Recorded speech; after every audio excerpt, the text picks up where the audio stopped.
இப்போ இந்த வீடியோவில் நம்ம எப்படி மிடி கீபோர்டை ஆட் பண்ணலான்னு பார்ப்போம்.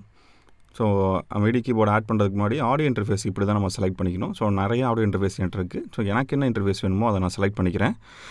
இப்போ ப்ராசஸிங்கில் போயிட்டு நம்ம எவ்வளோ லோடு வந்து சிபிக்கு கொடுக்க போகிறோம் அப்படிங்கிறத டிட்டர்மைன் பண்ணுற அந்த பேஜ். இது ஏற்கனவே நம்ம டீட்டெயிலாக பேசியிருக்கோம். ஸோ எக்ஸ்டர்னல் டிவைசஸ் உள்ளே போங்க. ஏற்கனவே நான் கீபோர்டு வந்து வின்சி கீஸ் அப்படின்னு சொல்லிட்டு நான் அசைன் பண்ணியிருக்கேன். இப்போ ஆடு உள்ளே போய்க்கோங்க. ஆடில் போயிட்டு நியூ கீபோர்டு கொடுத்துக்கோங்க. உங்களுக்கு கீபோர்டு நேம் என்ன வேணுமோ அந்த கீபோர்டு நேம் இங்கே வந்து நீங்கள் என்ன நேம்னாலும் கொடுத்துக்கலாம். கொடுத்துக்கிட்டு இப்போ நான் வந்து டெஸ்ட் அப்படின்னு சொல்லி கொடுத்துக்கிறேன். ஸோ டெஸ்ட் கீஸ் அப்படின்னு சொல்லி கொடுத்துட்டு நான் என்ன பண்ண போகிறேன்னா மிடி பேராமீட்டர்ஸ் அசைன் பண்ண போகிறேன். என்னோடய கீபோர்டு வந்து Keystation 88. ஸோ அதை கொடுத்தா ஏற்கனவே நான் ஆட் பண்ணியிருக்கேன்னு சொல்லுது. உங்களுடைய கேஸில் வந்து ஆட் பண்ணாத பட்சத்தில் அது வராது. ஸோ இதில் வந்து எனக்கு தேவையான ஃபில்டர்ஸ் வந்து நான் வந்து என்னுடைய கீபோர்ட் சப்போர்ட் பண்ணிச்சுன்னா நான் டிக் அடிச்சிக்கலாம், இல்லை டிக் அடிக்க வேணாம். ஜஸ்ட் ஓகே கொடுத்தீங்க அப்படின்னு சொன்னால் உங்களுக்கு அந்த கீபோர்டு வந்து ஸ்டுடியோ ஒன்றில் ஆட் ஆயிரும்.